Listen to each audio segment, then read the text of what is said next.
Hey, my name is Lizzie Smiley, and I absolutely love helping people connect with their calling and all the tools they need to kick roadblocks and excuses right out the door so they can cultivate the life they dream about. If you want to launch, grow, pivot, or scale your Etsy shop, or you've always wanted to develop the mindset and skills to run your own business, then I'm your girl. I've had that entrepreneurial spirit going strong since my very first lemonade stand, and now I'm a work-at-home mama with multiple online companies and a full-time Etsy shop, all while being present with my kids for the everyday chaos and most important milestones. On this podcast, we'll talk about all things business, mindset, Etsy, creativity, dazzling our customers, and so much more. There's plenty of room at this table for you, so scooch on in and let's go. I'm holding nothing back. Welcome to How to Sell Your Stuff on Etsy. I'm so glad you're here. Hello, my beloved podcast family. How are you this week? I'm so glad to be back with you. How are you? What's been going on? Drop me a line. It's been so fun hearing from you guys. And okay, so first of all, this is the end of March, and I don't understand how that happened. I don't understand how I have a 5-month-old. I don't understand how I have an 8-year-old. I don't understand how I have a new puppy when I have it's too much. It's all a lot. It's been crazy, but this marks like 6 to 8 weeks now that I've been back in the coaching. I've been coaching you guys. I've been doing shop reviews and having so much fun. So it's been great meeting some of you, and still really hoping I didn't bite off more than I can chew. It's a lot of work, but it's so rewarding. And I love diving into your shops and giving you feedback and then seeing results happen. It's been so fun. So I'm just marveling at the passage of time. Isn't that what mothers with young babies do? Maybe that's what we all do. I don't know. Before we get into today's topic, which you're going to love, Rachel so much. The guest today is delightful, and her story is a nice swift kick in our pants, which you'll understand why in a minute. But before we go into that, I did want to remind you, if you are in the digital product space on Etsy, I'm participating in the Sell Digital Crafts Summit from April 3rd through 5th. So this is being hosted by Joff Sid, who did our SVG podcast episode a couple back now, and she's like queen of the SVG space, and she's gathered a ton of experts that are like really, really good at selling digital products on Etsy and other places as well, which will be really interesting to learn about some of the other ways that you can make money selling your SVGs and other digital products. I'm going to be a speaker at that event, and I encourage you to participate. It is free, a totally free event. You can upgrade to VIP and get access to some really cool stuff, and like not freebies, like things that would usually cost more money. Like you'd have to pay a lot more if you went through the individual expert, but it's gonna be really solid. So check out my link in the in the show notes if you would like to participate in that, if you're not already signed up, and I will keep you informed via email of all the goodness when that's coming down the pike. I'm going to be talking about trends. It's not going to be crazy new information for you guys. It's a bit of a different application from like obviously the general trends episode I did at the beginning of this year. It's going to be more specific for the digital space. But there are going to be so many other experts to listen to and learn from. So check that out. Number 2, the FAQ episode is coming up. So just quick reminder, go down into the show notes or go over to lizziesmiley.com and send me your FAQs. If you want me to address a question you've got or a topic you want to cover, this is your opportunity. So literally, if you just go to Lizzie Smiley, and it's Lizzie, I don't do the Y, it's an IE, lizziesmiley.com. It's just one survey question. It's not technically a survey. Just type in your FAQ or FAQs, plural, and I will add them to the list and hopefully get to them on the FAQ episode coming up. So yes, get those in as soon as you guys can, please. Okay, crossing things off my list. Next, let me tell you about our guest today, Rachel. So Rachel is a mom to 2 awesome girls, and she is married to her best friend, Jeff, and they live in the St. Louis, Missouri area. Rachel is legally blind due to a rare genetic disorder called Stargardt's disease. She'll talk about it more, but basically she was diagnosed when she was in the 2nd grade and has just like spent her life legally blind. And she has learned to live joyfully and effectively with her eye condition. Honestly, she's a marvel. She's amazing. this is what I love how she says this. Rachel has always lived with the mindset that she can accomplish whatever she sets her mind to, even with her visual limitations. Sewing, engineering, homeschooling her daughters, gardening, volunteering at a local animal shelter, and more. There are no roadblocks that she can't figure out a way to adapt and achieve. I like, I'm sorry. That's amazing. She can't see. It's amazing what she's accomplished. Now her daughters are older and she's working to grow her small handmade business both online and on Etsy, and by participating in arts and crafts markets in the St. Louis area. She's getting some amazing press because her story is amazing and her product is unbelievably beautiful. And Rachel's been sewing and designing bags and purses since 2008 when she opened her Etsy shop, So Good and Trendy, and hit the local St. Louis art and crafts show scene. All of Rachel's bags are made entirely from organic and recycled fabrics. So, super cool story because I'm not sure what excuse we have, but she is sewing and selling bags on Etsy blind. She opened her shop in 2008, but she only recently really started building it because she was so focused on like the local area. And then recently has been moving more into the online space. And I'm really excited for her because, as you guys remember from the trends episode, those of you who are using your hands to hand make things, especially fabric things, like handmade items are so in demand right now on Etsy. There's just like so much space for it because, and I mean, like print on demand and digital products are awesome and there's a demand for them. And those markets are growing like gangbusters for sure. But it's also like the more we get digital, the more we get online, the more we have this craving for things that we can touch. And like that's like why lots of us still want to have a physical journal with a really nice pen and not just put notes in our phone. And there's just something to being able to touch it. So I'm very excited. I think that Rachel really inspires us to not let our limitations stop us, to kind of kick them to the curb and see what we can accomplish. So let's hear her story. I'm really excited to share her with you. She's so precious. I hope we can all support her. And if you need gifts to give people, go buy from Rachel's Etsy shop because you won't be disappointed. And the story to go along with it is mind boggling. So help me welcome Rachel to the podcast. Let's dive in. Rachel, hey, welcome to the show. Hi, thank you so much for having me. I'm excited. I'm completely ecstatic, and I've been wanting to capture a story like yours. I think it's so inspiring, so amazing, and it makes all of us need to sit down and shut up with any of our excuses.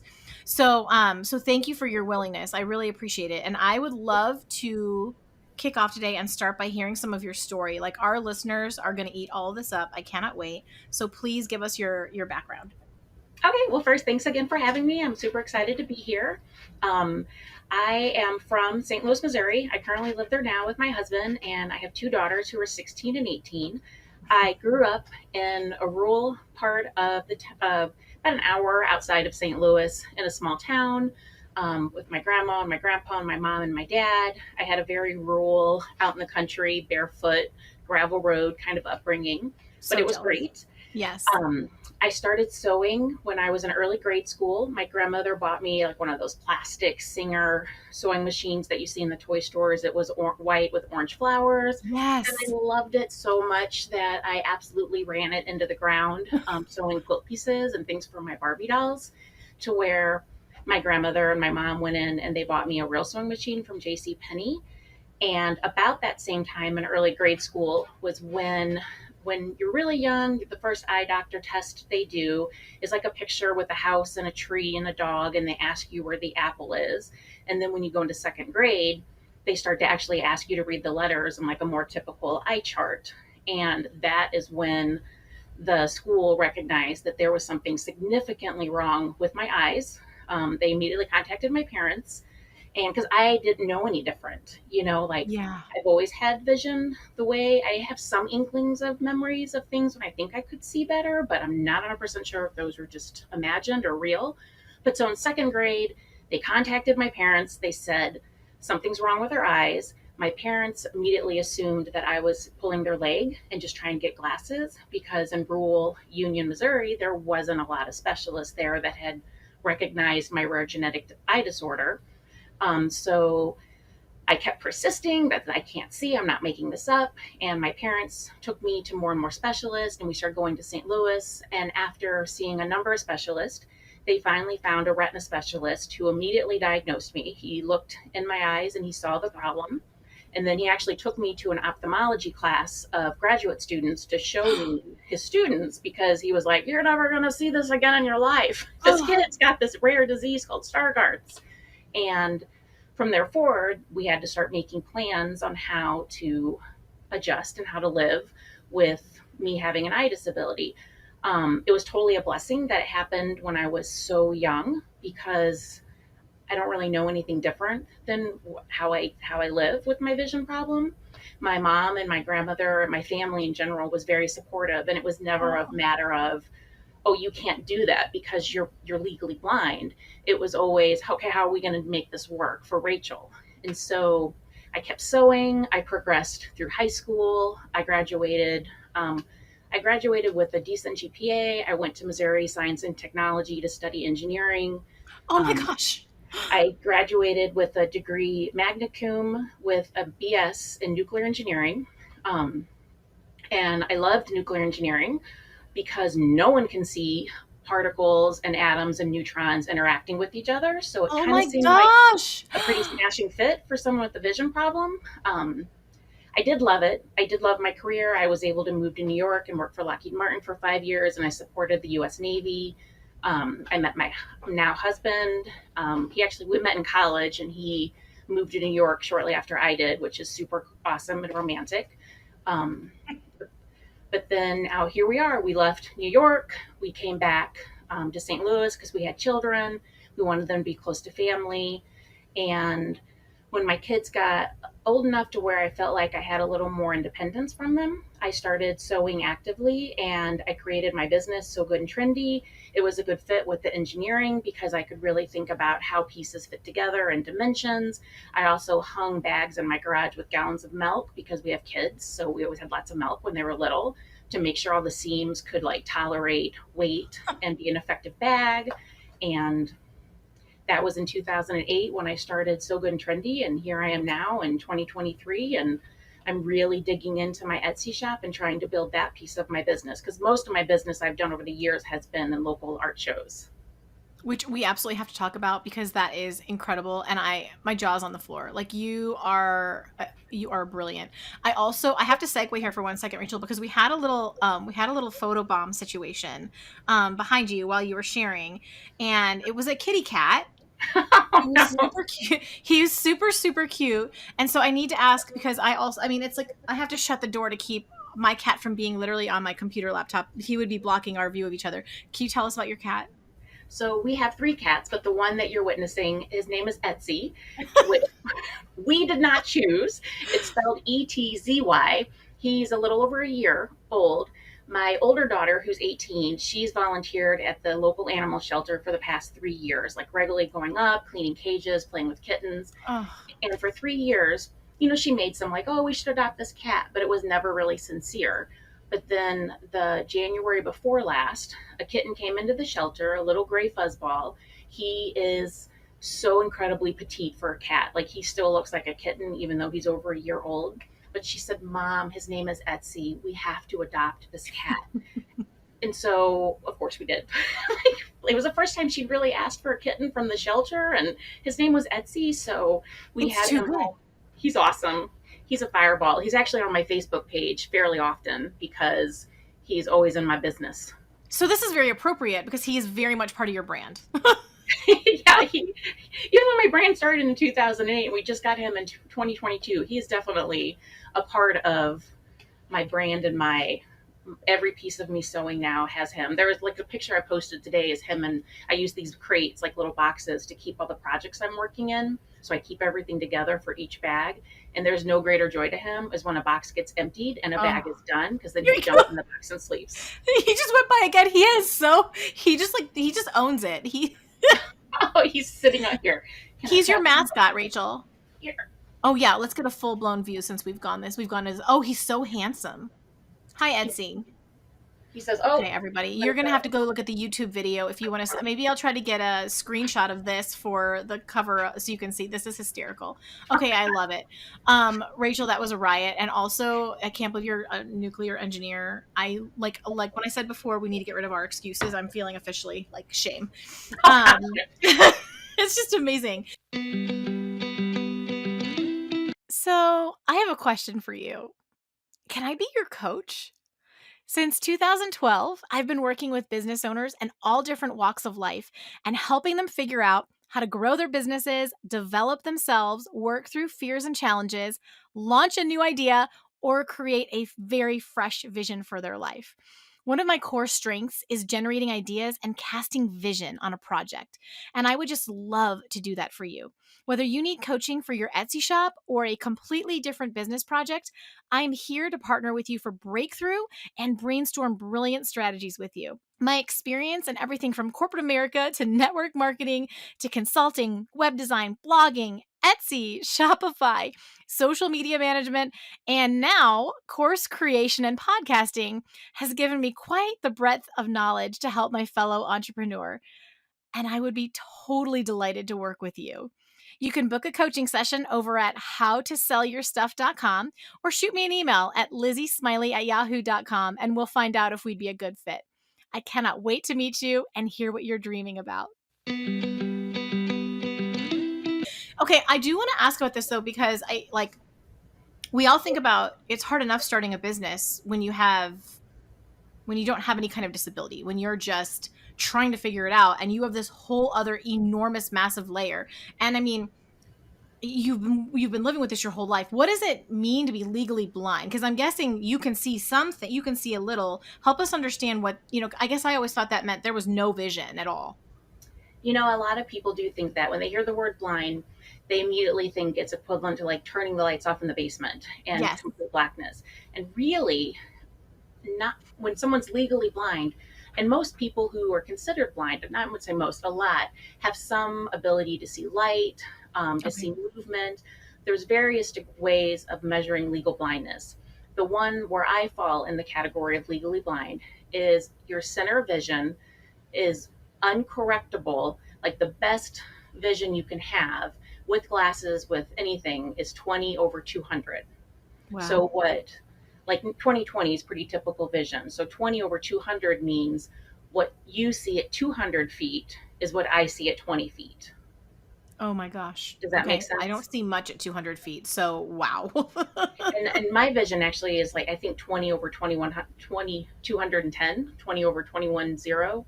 Okay. Um, am I saying that right? Yeah. Yeah. Okay. So, like when you were a kid, could you see the chalkboard at all with your glasses on? No, I could not see the board.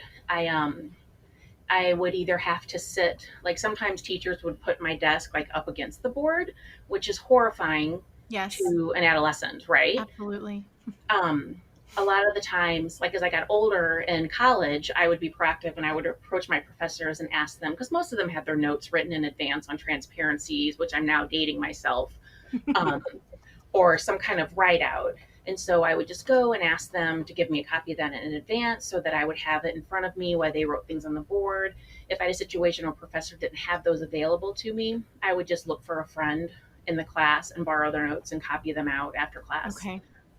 So it took an extra thought.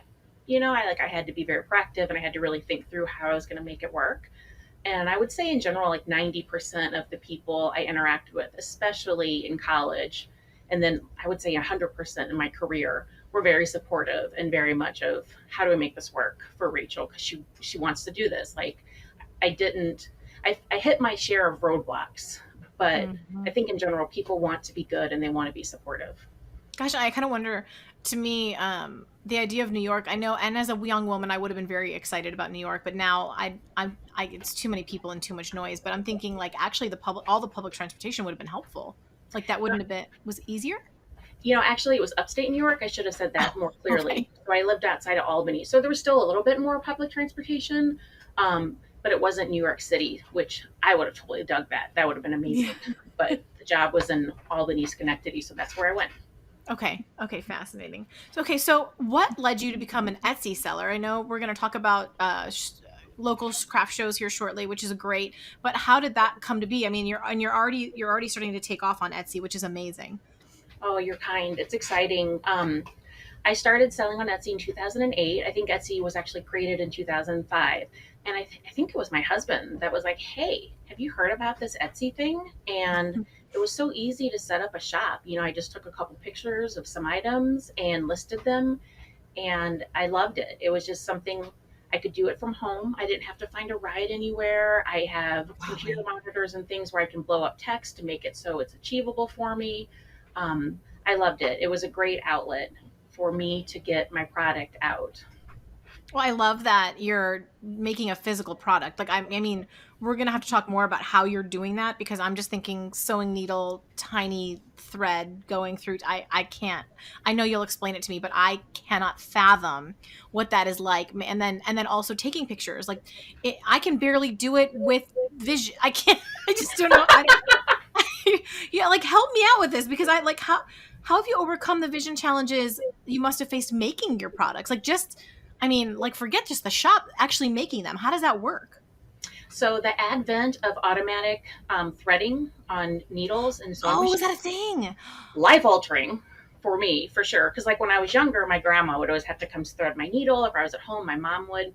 But now all of my sewing machines, except my industrial, has an automatic threader. So I just weave. I sew a lot by feel. So I can Oh, feel the thread in my finger, and I know like mechanically my hand knows where to take the thread to get it into the tension plates, and then at the very end I just kind of put it into a little groove that I can feel, and then push a button down, and it pokes it through the needle, which is awesome. wow. um, but so a lot of my sewing and using my sewing machines is by memory and by feel. Like I can't see the screen on my sewing machine to know like what the needle position is, but I can hear the audible sound of it beeping, and I know I can see the presser foot, and I know if I want to do a 1/4 inch seam, I need to hear the needle move over 5 bumps to the left or the right, whichever direction I'm going.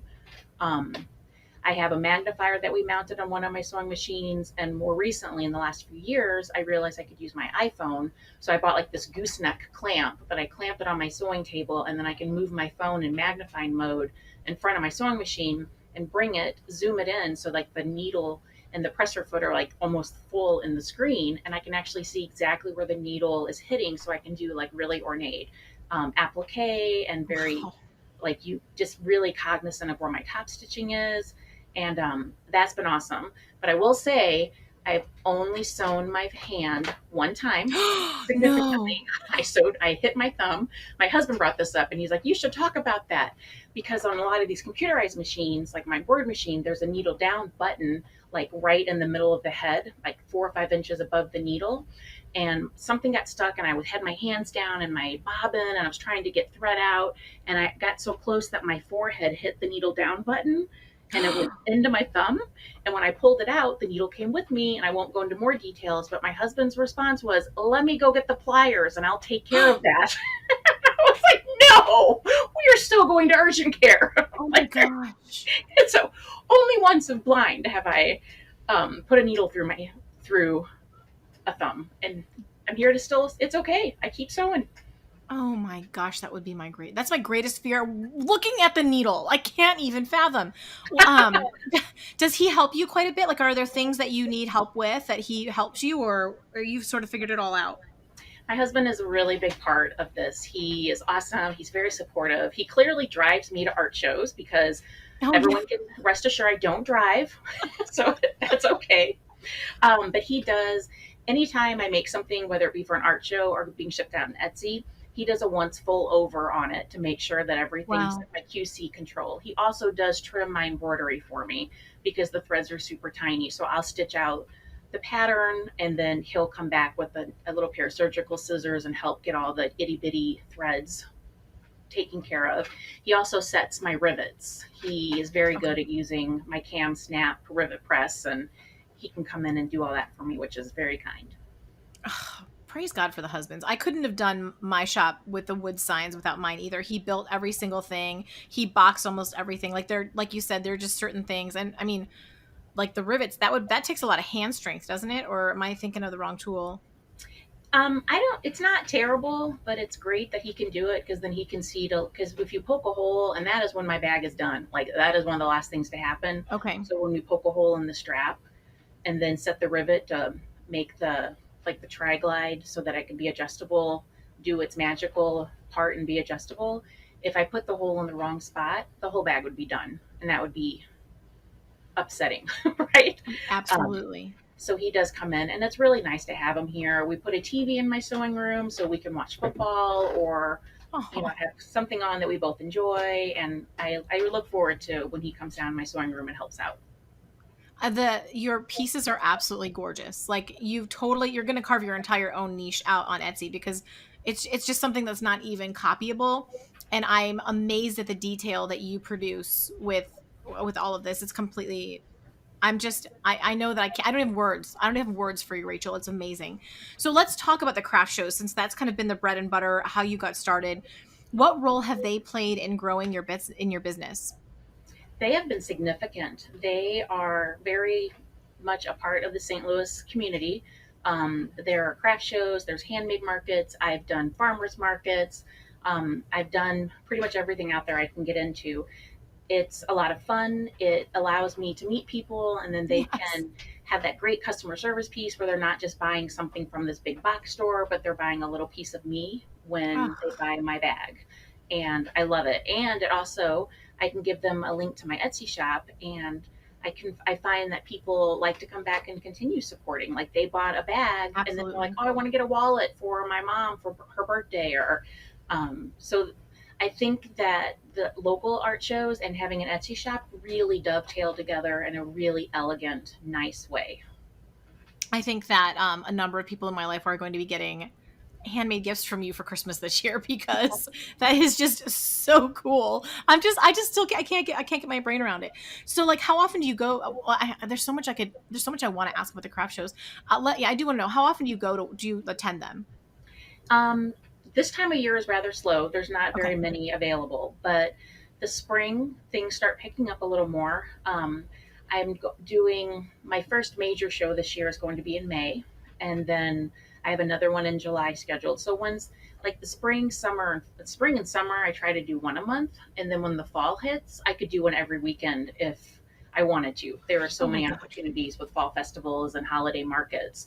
It's just at that point you have to kind of be cognizant of your schedule and what I'm really capable of creating, because there's kind of the challenge of it. If you go to a show and you sell really well and you sell all your pieces, but you signed up for 6 more pieces, you don't want to burn bridges with those organizations and not show up or not have an attractive booth when you come. So it's a balancing game of trying to figure out how much can I really produce and how much will I potentially sell.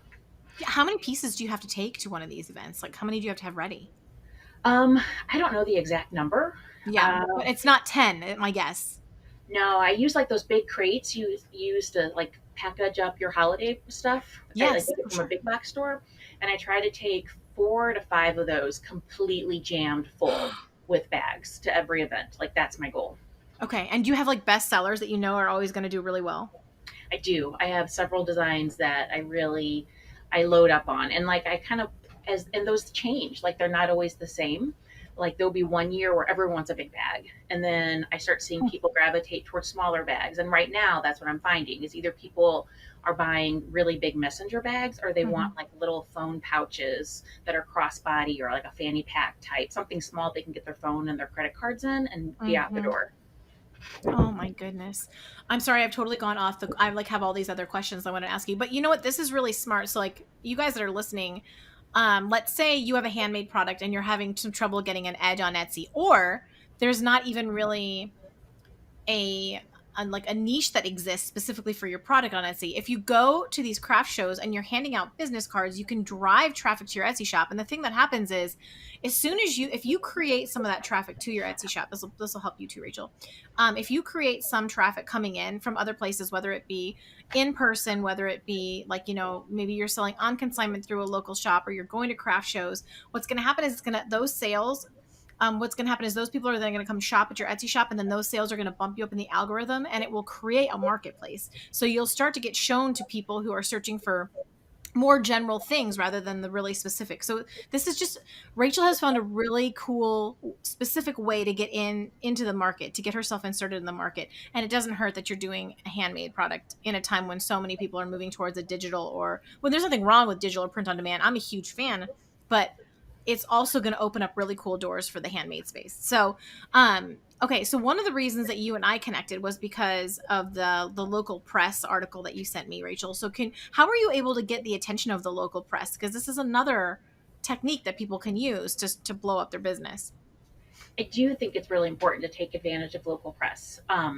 It's a little uncomfortable, at least for me, to put myself out there and like kind of seek those opportunities. Yeah. The most recent one that you're referring to, Lizzie, it was released in January. It was from the St. Louis Post Dispatch, and I actually came upon that one because I don't know if I've mentioned, but all of my bags and purses are made with 100% organic and recycled fabrics. It's my Ugh, goal to show people that organic and recycled fabrics are every bit as beautiful and as exciting as conventional materials. And in fact, yes. I actually think a lot of people buy my stuff and they don't realize that it's organic and recycled. Um, but so I went to a sustainability meeting, like a little St. Louis meetup where these people were going and talking about how to minimize food waste, right? Like how to be better advocates of our planet and reduce our footprint and not put as much food waste in the garbage. And while I was there, I saw a friend that I knew from years ago, and she introduced me to the presenter who also happened to be a writer for the St. Louis Post. And a few days after that, she researched my company and then she reached out and asked if she could do an article. And I was like, oh, yeah, sure. That'd be great. Not expecting a whole lot, like who reads the newspaper anymore, right? Um, I was wrong. Like the article was released online on a Thursday, and the only reason I even knew it was released is my Etsy started cha-chinging. No. It was just cha-ching, cha-ching, cha-ching, and Jeff, my husband, and I were like, "Oh my gosh, what's going on?" And then we realized it was online because some people were sharing it on Facebook. So I started sharing it. And Oh, then the print copy came out on Sunday, and the cha-chings kept coming for a solid 2 weeks, to where I sold more in the month of January than I sold the entire year of 2022 on oh my Etsy. gosh. And it was amazing. And my husband and I literally lived in my sewing room for like a month because nothing I have on Etsy is done. Like everything I make to order in case like someone wants to tweak a color of something or this or that. And it was awesome. And that did bump my Etsy algorithm. It had a Yeah. significant impact on my ranking. Yeah.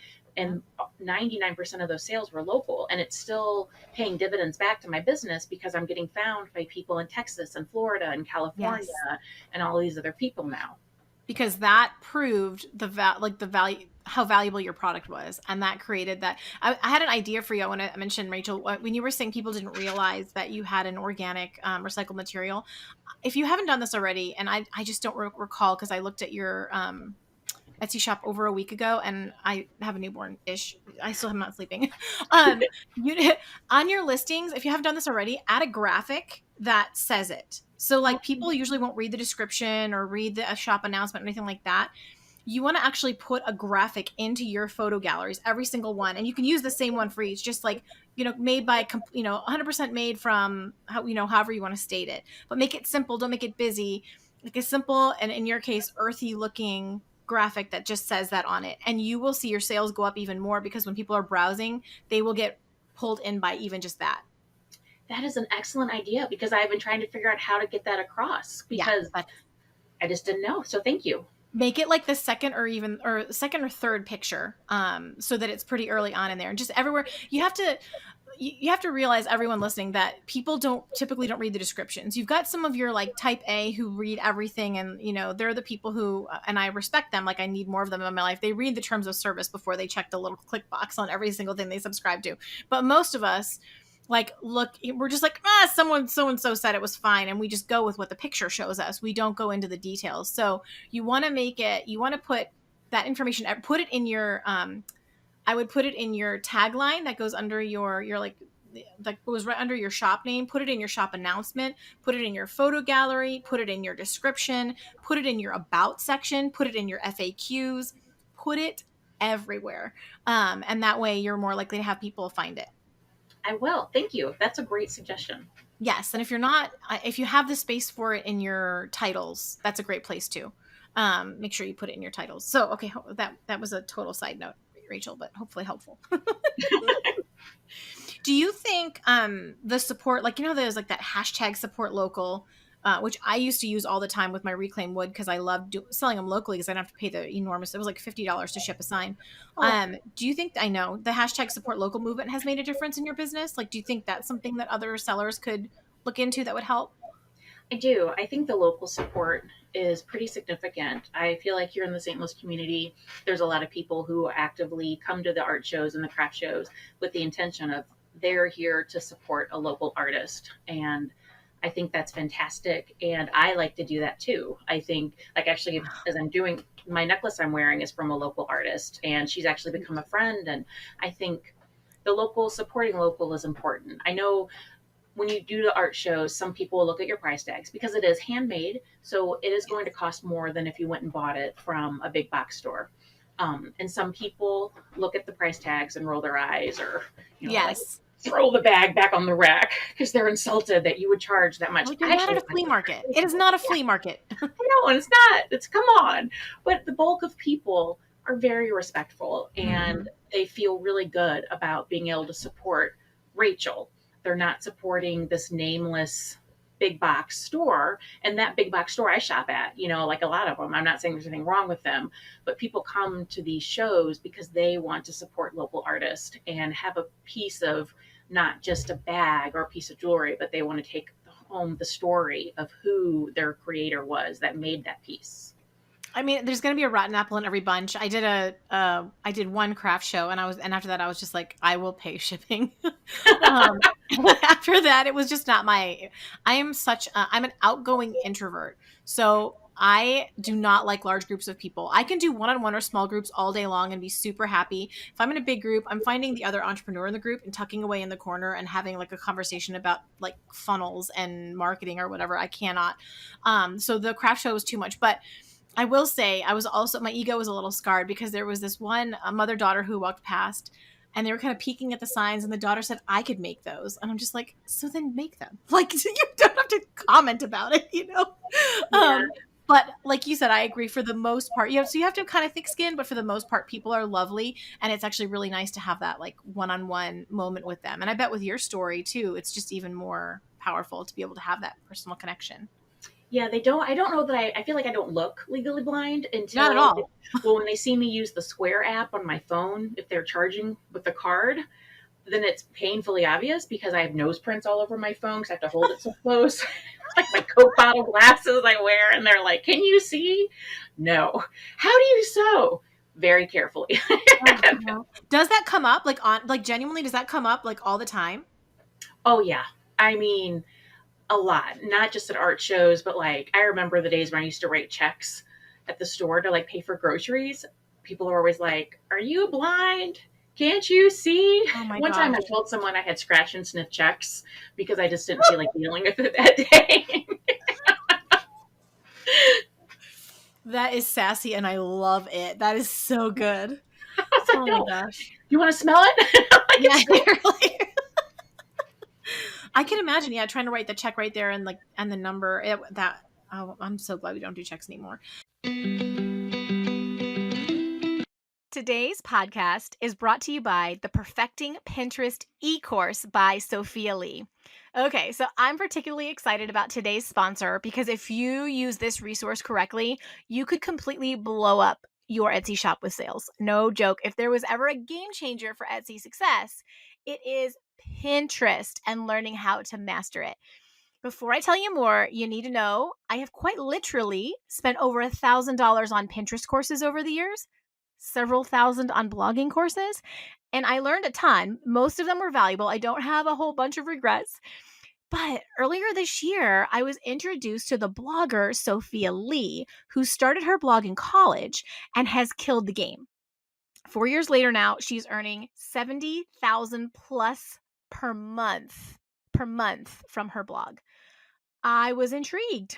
So I bought her blogging e-course and her Pinterest e-course because A, I was curious about her strategy since her blog is so lucrative, and B, I could not believe how reasonable the price was.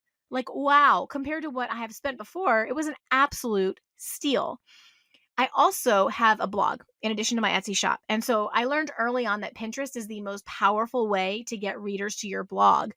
And it's one of the best free ways to drive traffic to your Etsy shop. So, the reason I'm partnered with Sophia Lee today is because I went through her Pinterest course and it was outstanding. I'm not kidding, outstanding. It was packed with so much value. I would recommend it to my best friend. I already recommended it to my mom, who took it and loved it. And I have zero reservations recommending it to you either. So, if you have not tried promoting your Etsy listings on Pinterest, which is some of the best free traffic you can get, or you still need to learn how to build strategy for Pinterest, I cannot recommend perfecting Pinterest enough.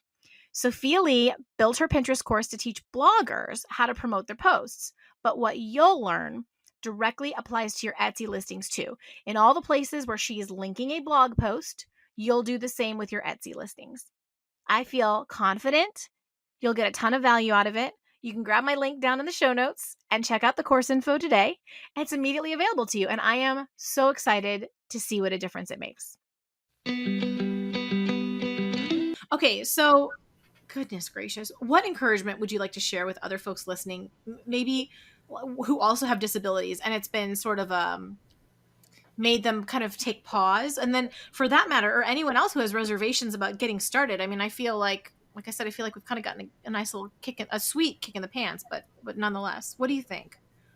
I would like to encourage anyone with disabilities or with reservations about starting an Etsy shop. I feel like if you're willing to put in the work and the time to do the research for the search engines and take pictures and learn how to do it, I feel like when I embarked on Etsy, there was the piece of me learning my craft, but then there's also the piece of how do I take a picture? How do I do Yeah. good keywords and titles?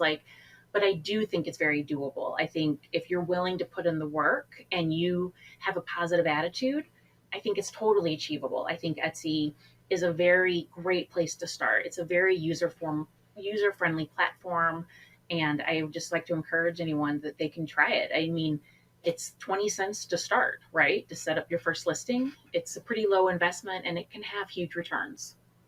Okay, and you can totally turn me down, but I want to go off script here a little bit, off of our questions, and ask you if you have found any practical ways that may not be obvious to someone like me to help you do some of those things. Like, were there some practical tips around photography or tools that you've used, or around learning SEO? Was there anything specific to you that really helped?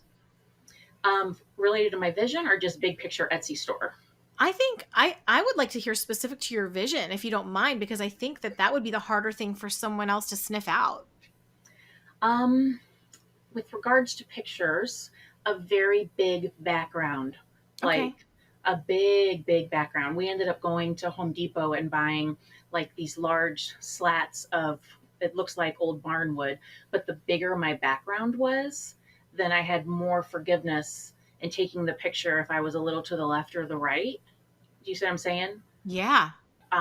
That was a big deal. And I learned that because I knew I needed to up my photography game. And I feel like when there's things that you need, it's good to look for experts and people like you, Lizzie, who already Yeah. know what I don't know. And so I worked with the local photography teacher. He came to my house. He gave me all this ideas and input. He looked at my setup.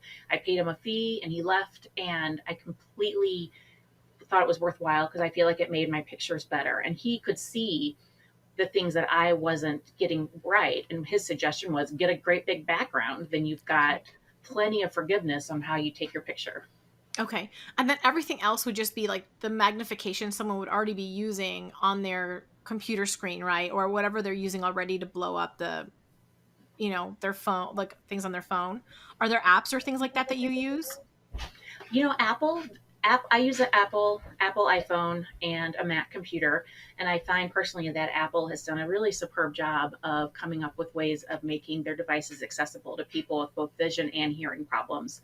And just by the nature of the accessibility features that they offer within their iOS system, it has actually made a lot of my super expensive magnifiers that when I was a kid, I would buy all these, well, I wouldn't, my parents Yes. would buy these digital magnifiers, and I still have them in a box, but my phone and my iPad have completely made those obsolete because if you turn the magnification setting on your phone and accessibility, if you triple click the little side button, it makes your phone zoomable and you can zoom in and out on, like, I use it to sew. I went to dinner tonight with a friend and I could zoom in on my receipt so I could pay a tip without having to ask my Mm-hmm. friend, because how awkward is it when you can't you want to pay, right, and you can't see how much it is to pay. So you have For to ask your friend sure. then, hey, can you read this for me? And then just takes away the moment for sure. But so I really feel like, and I'm not trying to plug Apple, but I No, really do please think do. they've Like, done a that's what I great want job. though. Like, what has helped you? You know what I mean? Like that, these are things that I take for granted every single day. So like, I love that. Like plug whatever, like, especially, like did you get your clamp on Amazon? The one that I think can we see it? Is that white stretchy thing in the background there? The clamp? Yeah. Here. Yeah. Okay. So that's what you're putting your phone on so you can blow things up. That's amazing. Yeah, Was and just an Amazon find? it is. It was $20 on Amazon, and I have two of them, and I just move them around. They clamp on very easily. They are awesome because then I can literally put my phone. It clamps right here, and I can load my phone in, and my sewing machine is as big as the screen. I've used my iPad as well, not with this particular one, but I have another clamp that I use, and it's awesome. And I will say YouTube is a great resource for someone with a disability. I Okay. I did a lot of YouTubing of like how best accessibility tools for Apple phone, Apple iPod, watch, how, because so many other people have done this kind of stuff out there. Like, I don't need to reinvent the wheel. I have YouTube. Someone probably made a video. I can go look to see how they did it. Okay. This is it's like I'm reeling. It's really good advice, and I really hope it's encouraging the people who need it, for sure. What are your top three tips for success on Etsy? Okay, so I thought about this for a long Yeah, time. I'm So, excited. my first tip on Etsy is customer service, and I feel like I want to give my Etsy buyers the same kind of personal interaction that I give my in-person buyers, where they're getting to know me and we're talking. And so when I make a sale, immediately, if I'm, the next time I get to my computer, I send them a message and say, "Hi, Sarah." Like, I'm very careful to use their name and to spell it Yeah. correctly. Yes. And then I say, "Hey, thanks for buying the messenger bag. I'm going to get to work on it, and I'm going to ship it out by this date or sooner. I'll let you know." And I also take a picture of every single thing I make and I post it on social media, so that then they're encouraged to go back to my social media platform because they can see a picture of their creation before it Oh, gets to their door. yeah. Uh, and then I send them combos or messages throughout the process just to keep them up to date. And I think that helps them recognize they're buying, even though they're legally Etsy's customers, they're buying their bag from me. Does that make Yes. sense? You feel like a boutique, and that's what they came for. That's perfect. Amazing. Yes. My second one, we already kind of touched on a little bit, was photography. I Okay. feel like, Yeah, your pictures are gorgeous. I don't know how you do it. I really don't know how you do it, girl. thank you. I sit with like these big magnifiers in front of a tripod. Like, to do like a full like review of each inch of my phone to make sure everything looks right, and I hope Photoshop's you're amazing. sharing behind the scenes pictures. I hope your Instagram stories, you share these behind the scenes pictures because it makes me want to buy from you even more. Just like knowing what you go through to produce these things. I just hope you're sharing it. And in your about section in your Etsy shop, I'm sorry, I totally cut you off, Rachel, but I'm excited because it's incredible. Like, I hope you get your husband to get snapshots of this thing. So, okay, photography. And then I'm sorry, Rachel. What did you want to say about that other than it needs to be perfect? Were you going to give more tips on the No, just I think it makes a huge difference. It And I makes think every difference. it Yes. does. Like what you said, people I think look at the pictures way more than they read. I agonize hours over descriptions that probably aren't really being read, You right? have to have them, but yeah, no one's really looking at them. Okay, Yeah. and number 3. My number three would be, this is what I've done in the last year. And it's for people to take advantage of the information that people like you put out, Lizzie, like the content creators for Etsy coaches. I have learned so much about how to improve my Etsy store from your podcast and from some other Etsy podcast people on YouTube and Instagram. And there's so much information out there. And like, you guys have already done this and you've been incredibly successful at it. I want to glean every piece of information that I can get that's out there. So much of it's free, and the paid classes are worth it because you're Yeah. going to get a lot out of it. And I can directly take that information that I'm learning from you all and apply it to my business and be successful. Yeah, I think you're absolutely right. Like, first of all, don't try to reinvent the wheel because you're going to just spin. You're going to get discouraged, right? So if you don't have the money, which I understand, but you've got plenty of time, then heck yes, dig into the podcasts and the YouTubes and all of the free resources you can. And I will tell you, I still buy Etsy courses. I recently, anyone who listened to Heather Studio, when she came on to talk about print on demand, I bought her course with my own. I'm affiliate for her now too, but I literally bought it with my own money because she understands print on demand, and I want to learn. I've moved into print on demand to kind of play around and see, like, okay, what's the deal here? Can we really do it? I wasn't going to try to figure that out by myself, right? Like, it's worth it. So I just want to make sure people know I like put my money where my mouth is. I think it's important with that. So. How can we all support the heck out of you, Rachel? How do we find you? Do you want to share your shop name? Well, you did earlier. You said So Good and Trendy, right? And we'll put it in the show notes. How do we Yep. support you? How do we find you? I'm most active on Facebook. And Okay. so I'm at facebook.com/sew. It's SEW, good and trendy, the word and spelled out. I recently started an Instagram, so that's sew underscore good underscore and underscore trendy. Um, Okay. I'm just starting on Instagram. My kids are being very instrumental in helping me navigate all of that. But those are the two best places to find me. And then, of course, my Etsy shop. Okay. And I know I've also got a link for you on Pinterest. And then, no, that is awesome. I will make sure and share all of that. I'm going to suggest, like, seriously, I think that the way that you're taking advantage of local, I know that you weren't expecting this to have any coaching in it. So I hope it's okay that I'm throwing out some tips here, but No, hopefully, please. the way that you're taking advantage of local press, the reason it's like people are falling in love with you and your story because it just, I don't know, those moments, and maybe you don't have them because you're like living this, but like I sometimes have these moments where I get down about something right in my life and I'm just like, it's not going the way that I want it to go. And then I hear a story of suffering and what someone else is going through while I'm over here whining about my latte or something like that. And I have this moment of just like my eyes get real big and I go, whoa, I need to go back to gratitude. And your story does that and more because it also tells me, you know what, you can reach for more. Like you're Rachel's over here killing the game. You can, okay, so my point is your story in the local news and at the craft shows, the local press, it inspires and it draws people in. And you can create the same thing online. So, like when you're sharing on Facebook, on Instagram, on Pinterest less so. Pinterest is going to be more about your pictures and your links.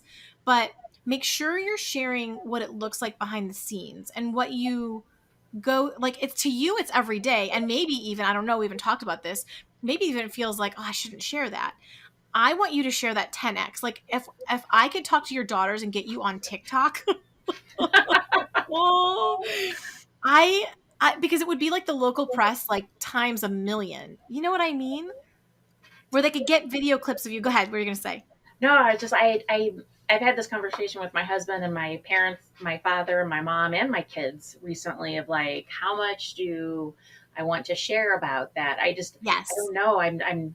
I've gone back and forth. I did post one reel on Instagram that has a picture of me sewing with my phone and the clamp, and it says, "This is how I see to sew." But I think that's as much. And I think I've marked on Etsy and on Facebook that I'm a disabled um, business owner. But that's really the most I've done about it. Well, and I honor that. And if that is the most comfortable for you, I totally celebrate however you want to approach it. I'm just saying you've inspired thousands of people listening today. Um, and it's part of your story. And if you want to share it, I'll give you 100 ideas on how. But I also honor if you like. Here's the other bottom line. Your product is gorgeous and it is worthy, and like you can use your story to sell it more, but it doesn't even need it. It's beautiful by itself.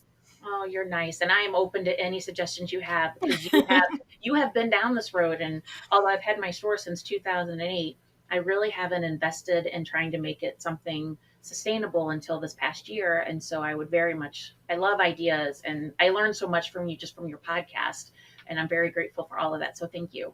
Well, thank you. I'm so honored to have you listen, and I hope this helps. And I'm happy to. You just let me know if you want to get in the TikTok space, and I'll send you some ideas. But I also honor if you want to keep that. Like that's totally fair. We're in like a special little bubble right now with our Etsy people. Like this podcast has become like a family, so it's like a safer place to share than the scary world of TikTok. But I don't know. Also, you may not want to have to sew that many bags. Now that I think about it, you may not. Yeah. No, but please know I am very open about it. So I'm very okay with sharing and talking about it. It's a part of who I am. It's a part of who I've always been.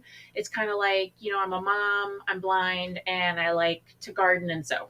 I It's love it. just who I am. But like you've made it your superpower. I don't know about that. It does allow me to sit really close at movie theaters, and I always get, you can justify getting big TVs. My husband loves that. Like, we have lots of big TVs in our house because Rachel has to be able to see it, right? We have to. We Yeah. absolutely have to. Rachel, this has been a delight. I thank you for everything you shared. I know that there are people inspired, motivated, and then taking away some like tips and ideas today because it's been a totally different kind of episode. So thank you for doing this with me and for your vulnerability. And I'm honored. Oh, I'm very thankful for the opportunity. It's very nice to meet you and to be a part of this. So thank you. Yeah, we'll have to keep in touch for sure. Okay.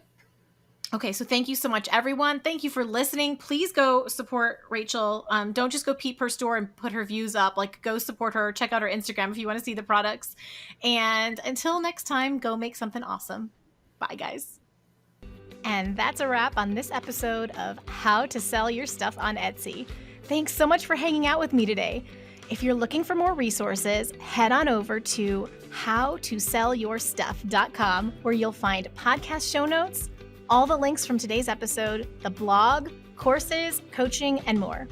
If this episode was helpful to you, awesome. The greatest compliment I can receive from you is a rate, review, and subscribe on this podcast.